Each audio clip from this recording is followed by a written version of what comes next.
Welcome back to Expresso program में आगे बढ़ते हैं और अब बात करते हैं कुछ म्यूजिक के हवाले से और थोड़ी कुछ मुख्तलिफ बात करते हैं। आपको पता है कि जो कंटेम्प्रेरी म्यूजिक है इसके अंदर जो मुख्तलिफ असनाफ है मुतारिफ हो रही हैं और पाकिस्तान इसमें पीछे नहीं है। इंटरेस्टिंग बात यह कि पाकिस्तान के जो म्यूजिशियंस हैं, पाकिस्तान के जो सिंगर्स हैं, वो भी उस ट्रैक के ऊपर जिस पे दुनिया जा रही है अपना एक बेहतरीन कॉन्ट्रीब्यूशन करने के लिए अपनी कोशिशें जारी रखे हुए हैं। भाई पहली बार किसी पाकिस्तानी म्यूजिक प्रोड्यूसर ने और एक आर्टिस्ट ने ऐसा काम किया है जो कि जिसको दुनिया ने एक्नॉलेज किया। और खासतौर पर हम अगर डोल्बी साउंड की बात करते हैं तो एक लेटेस्ट टाइप ऑफ साउंड है जो कि दुनिया के अंदर जिसको रिकग्नाइज किया जाता है। और जिन आर्टिस्ट की हम बात करने जा रहे हैं, अली मुस्तफ़ा साहब जो कि म्यूजिक प्रोड्यूसर हैं, बहुत मशहूर और बहुत अरसे से बहुत ज़बरदस्त गाने पाकिस्तान म्यूजिक इंडस्ट्री को दे चुके हैं। उनके साथ ज़ोहा ज़ुबैरी हैं, she is also very talented name, बहुत ज़बरदस्त वोकलिस्ट हैं। इन्होंने एक नया ट्रैक बनाया है दोनों ने मिलकर और पहली दफ़ा डॉल्बी एटमॉस जो है इसके ऊपर इस गाने को रिकग्नाइज किया गया है और ये पहला गाना है अपनी इस टाइप का इन पाकिस्तान म्यूजिक इंडस्ट्री, स्पॉटिफाई हो, दीगर बड़े प्लेटफॉर्म्स हो म्यूजिक के, उस पर ये गाना उन्होंने इस गाने को रिकग्नाइज किया है, वहाँ पे अवेलेबल है। आई रैदर इस गाने का टाइटल है और इस वक्त इस गाने के प्रोड्यूसर अली मुस्तफ़ा और ज़ोहा ज़ुबैरी दोनों हमारे साथ लाइव मौजूद हैं। बिल्कुल, दोनों को खुशामदीद कहेंगे। A very good morning Zoha and Ali Mustafa, thank you so much for joining us in Expresso. कैसे हैं आप दोनों? Thank you so much for having अस।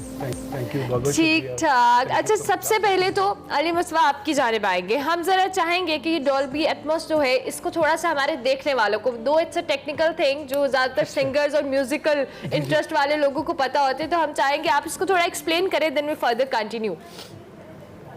जी बिल्कुल। बेसिकली साउंड के बहुत सारे डायमेंशंस होते हैं। अगर आप देखें तो हम लोग जब दो स्पीकर्स के सामने साउंड को सुनते हैं तो वो हम लोगों को सिर्फ दो एस्पेक्ट में सुनाई देता है, लेफ्ट और राइट में और सेंटर में। सो ये डॉल्बी एटमॉस एक ऐसी चीज़ होती है कि जो पहले सिर्फ डॉल्बी होता था, वो ये होता था कि साइड्स होती थी, मतलब सामने का फ्रंट होता था और पीछे से भी आपको सुनाई दे रहा होता था म्यूजिक।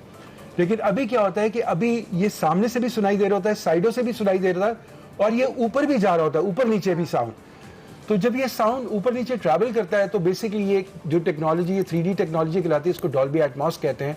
और ये जब इसको मिक्स किया जाता है तो मतलब यूजुअली आम जब गाने मिक्स होते हैं तो ये दो स्पीकर्स पर होते हैं, ये बहुत सारे स्पीकर्स के ऊपर मिक्स किया जाता है। और सिनेमा में इसकी जो डेफिनेशन होती है वो 128 स्पीकर्स पर होती है। अच्छा। और आपके जो हेडफोन्स होते हैं उसमें आजकल ये स्पेशल ऑडियो गूगल का भी आ गया, एप्पल का भी आ गया, सारी चीज़ों का आ गया, तो आप उसको पूरा फील कर सकते हैं। तो जब आप गाने के अंदर होते हैं तो गाना ऐसा लगता है कि सिंगर मूव कर रहा है, ऊपर नीचे साइडों पे जा रहा है, आ रहा है, तो आप उसकी पूरी एक रियलिटी सिंगिंग की उसको फील कर सकते हैं। ये बड़ी एक बहुत ही अच्छी ये मतलब स्किल से ज्यादा तो अली मुस्तफ़ा एक बहुत जबरदस्त एक थ्योरी भी हमें लगती है। It looks more of a theoretical thing जिसे आप पढ़ के देन टेक्निकली आप इसको ऑपरेट करते हैं। ऐसा लगता है, मुझे ऐसा लगता है जैसे कोई सर्जन ऑपरेशन कर रहा है और एक चीज को अपनी जगह पे प्लेस कर रहा है, ऐसा लगता है। So was it same kind of experience while making this track Ali Mustafa?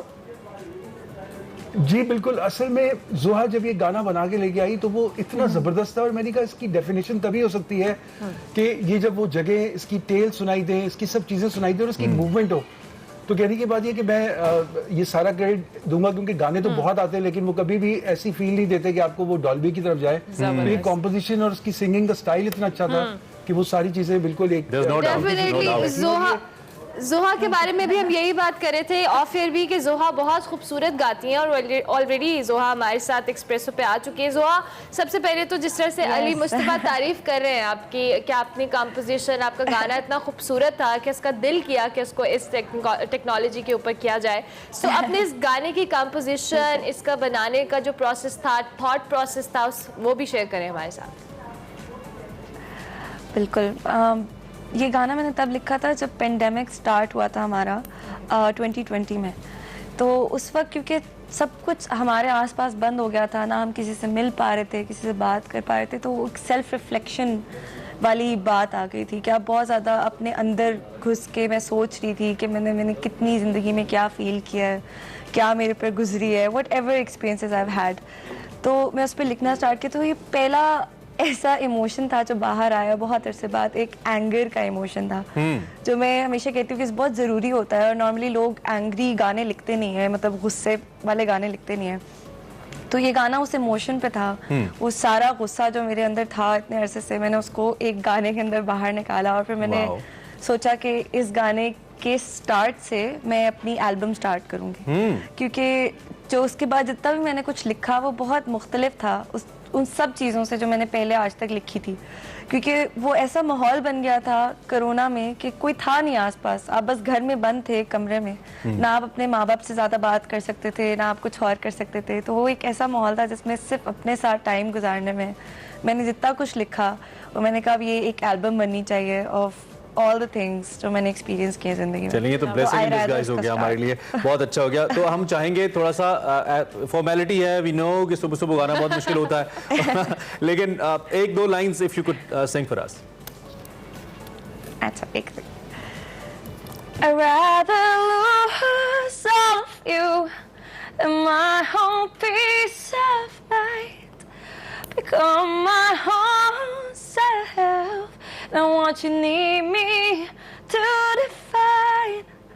I'd rather lose all of you Wow. than turn a blind eye. Superb, wow, बहुत मुश्किल गाती हैं भैया आप। और आपको जो म्यूजिक प्रोड्यूसर चाहिए वली मुस्तफ़ा जैसे ही चाहिए, since I know Ali Mustafa के इनका माइंड किधर चलता है। और जिन लोगों को नहीं पता, बहुत बड़े बड़े पाकिस्तान के म्यूजिक के जो नाम हैं, जैसे बिलाल सईद हैं, फलक शब्बीर हैं, उमर इनायत हैं, उनको हिट कराने वाले जो ट्रैक्स हैं वो अली भाई ने प्रोड्यूस किए हैं। ये इनके क्रेडिट के ऊपर बहुत बड़ा काम और अब भी बहुत कंटेम्प्रेरी काम इनफैक्ट इंटरनेशनली मौजूद है। अली मुस्तफ़ा, जो कन्वेंशनल म्यूजिक हो रहा है इससे निकल के इस किस्म की चीज़ पे एक्सपेरिमेंट करना आमतौर पे म्यूजिशियंस इसको टच नहीं करते हैं बिकॉज कमर्शियली इसका इतना फायदा नहीं होता है, लेकिन आपने न सिर्फ ये किया बल्कि इसको डॉल्बी ने इंटरनेशनली रिकग्नाइज भी किया। सो कैसे ये फैसला किया और फील क्या है अब जब ये हो गया है? तो देखिए, जब मैं दुबई में काम कर रहा था, दुबई में जब मेरा स्टूडियो था, तो मैंने तकरीबन को 3 से 4 साल इन लोगों के साथ काम किया और मैंने काफ़ी चीज़ों को लर्न किया वहाँ पे, फिल्मों के डायनामिक्स, ये फिल्मों में कैसे मिक्स होती हैं। जब आप सिनेमा में बैठे होते हैं और आप कोई भी बड़ी फिल्म देख रहे होते हैं तो आप एकदम अचानक यूँ हिलना शुरू हो जाते हैं और एकदम उसकी फील में आ जाते हैं। तो ये सारे डायनामिक्स होते हैं जो क्रिएट होते हैं। यूजुअली ये सारी चीज़ें गानों के बीच में कभी भी क्रिएट नहीं हुई थी। तो मैं हमेशा से एक चाहता था, मैंने जोहा को भी बोला था कि हम गाने ऐसे बनाएंगे जो कि आप गाना सुन रहे हो तो आप उस गाने के साथ आपकी मूवमेंट हो और उसके डायनामिक्स हो, आप उसको फील कर सकें, वो ऊपर जाए, शोर आए, शोर कम हो, जोर लगे, जोर कम हो। तो वो डायनामिक्स जो है वो बड़े इंपॉर्टेंट है। जब हम लोगों को रोहिल भाई ने ऑन बोर्ड लिया कि आप हमारे साथ ज़ल्मी का ये ट्रैक बनाएं, तो जोहा ने जब उसको कंपोज किया और मैंने जब उसके साथ उसके अंदर काम किया, हम लोगों ने यही चीज़ उसके बीच में देखी कि हम लोगों के जितने डायनामिक्स हैं वो बड़े अचीवेबल हो। और आपने देखा होगा कि कितने ट्रैक्स आए अभी, आप जो रिसेंटली ये ज़ल्मी का ट्रैक आया जिसमें मायरा खान भी थी वीडियो में, आपने देखा बड़ा हिट भी हुआ जिसमें जरसंगा ने गाया शुरू में पश्तो का पूरा। तो वो उसके अंदर अगर आप सुने तो वो पूरा डायनेमिकली डिजाइन गाना है। सो अभी पूरी दुनिया में सारे गाने जितने भी हैं वो पूरे मूवेबल, इमोशनली और सारी चीजों में डायनेमिक डिजाइन है। तो अगर ये चीजें अचीव हमारे और तरह के गानों में भी होनी शुरू होंगी तो हम इंटरनेशनली एक्लेम्ड होना शुरू हो जाएंगे। इवन वाइल पाकिस्तान में जितना म्यूजिक होता है वो डायनेमिकली डिजाइन नहीं होता, वो सिंपल स्टीरियो म्यूजिक होता है जो आप लगाते हैं और सुनते हैं। तो ये बहुत जरूरी है कि आप फिल्म स्कोप के ऊपर अपने म्यूजिक को सोचकर म्यूजिक को बनाएं। तो हमने यही सोचा, इसलिए जोहा की एक अभी इंग्लिश एल्बम है जो कि अभी काफी सारी जगहों पर हम लोग ट्राई कर रहे हैं उसको पिच करने के लिए। और दूसरी बात ये कि जो उसका उर्दू एल्बम है उसमें भी ये डायनामिक्स हैं। इनका एक गाना जिसके लिए आपने पिछली दफा इनको लिया था, कुछ कहना चाहता हूँ, वो भी बहुत डायनामिकली डिजाइन हुआ था। जबरदस्त। तो आपने इसका आगाज कर दिया है, आपने आगाज कर दिया है इस सारी सिचुएशन को पाकिस्तान के को आगे ले जाने के लिए और पाकिस्तान की म्यूजिक इंडस्ट्री को इंटरनेशनली रिकग्नाइज करने के लिए। इसके लिए आपको डेफिनेटली मुबारकबाद देंगे। और जोहा, आप ये बताएं, आपकी फर्दर क्या प्लान है? अब अगला गाना कौन सा आ रहा है? क्योंकि ये तो जिस तरह से अली मुस्तफा बता रहे हैं कि आपकी इंग्लिश एल्बम है, उसका ये पहला गाना, आपने खुद भी मेंशन किया। फर्दर किस तरह के गाने हमें सुनने को मिलेंगे आपके? अच्छा, इस एल्बम में सारे गाने इसी तरह एक्सपेरिमेंटल हैं बहुत ज़्यादा, क्योंकि मैं हमेशा से चाहती थी कि मैं म्यूज़िक को हमेशा एक आर्ट फॉर्म की तरह लिया है। मुझे पता है कि शायद इस तरह के गाने पाकिस्तान में इतने लोग परसीव नहीं कर पाते या उसको इतना शायद सुनना पसंद ना करें, पर म्यूज़िक मेरे लिए हमेशा एक आर्ट फॉर्म रही है। तो मैंने मतलब अपने आप से ये अहद कर लिया था कि ये जो एल्बम होगी इसमें मैं प्योरली म्यूज़िक एक आर्ट फॉर्म की तरह बनाऊंगी। तो अगला गाना जिसका नाम इंशाल्लाह नॉट रेडी होगा, जिस पे हम काम करें, खत्म हो गया है वो, बस इंशाल्लाह एक महीने के अंदर। अच्छा, ये थॉट तो आपकी बहुत अच्छी है, लेकिन मैं फिर बिग आर्टिस्ट एक सवाल मेरे जहन में फौरी तौर पे आता है कि जब तक गाना मैसेज में ना बजे ना, हर जगह पे ना बजे, तो एक आर्टिस्ट को सुकून भी नहीं आता है। Commercialism, you know. लेकिन आपने अपने आप को इतनी मुश्किल में डाला हुआ है कि आप एक ऐसा डिफरेंट टाइप ऑफ म्यूजिक अपनी एक सिलेक्टिव ऑडियंस को सुनाना चाहते हो कि लोग इसको रिकग्नाइज करें, और आप मुसलसल ये कर रहे हो। तो कभी ये नहीं होता कि नहीं, बड़ी लिमिटेड ऑडियंस है, कमर्शियल काम कर लिया जाए जो सब सुने, ऐसा फील नहीं होता कभी? नहीं, पता है, फील होता भी हो तो मैं अपने आप को थोड़ा सा इस चीज़ से निकालती हूँ। अली भाई हमेशा मेरी सपोर्ट होते हैं, बिकॉज देखिए ट्रेंड सेटर बनने के लिए ना आपको चांस और रिस्क लेना पड़ता है। That's the point. Trends follow करने के लिए तो सब कर सकते हैं। अमेजिंग थॉट, बिल्कुल इम्पोर्टेंट आपने बात बोली है। जी। मैं इस बात पे बिलीव करता हूँ कि ये आर्टिस्ट के लिए सबसे इम्पोर्टेंट चीज़ है। आपने ट्रेंड्स खुद बनाने होते हैं जिंदगी में। अगर हम आज ये ट्रेंड नहीं बनाएंगे तो ये इंडस्ट्री हमारी कभी भी ग्रो नहीं करेगी। हो जाएगी। हम लोगों को बहुत मेहनत करनी है।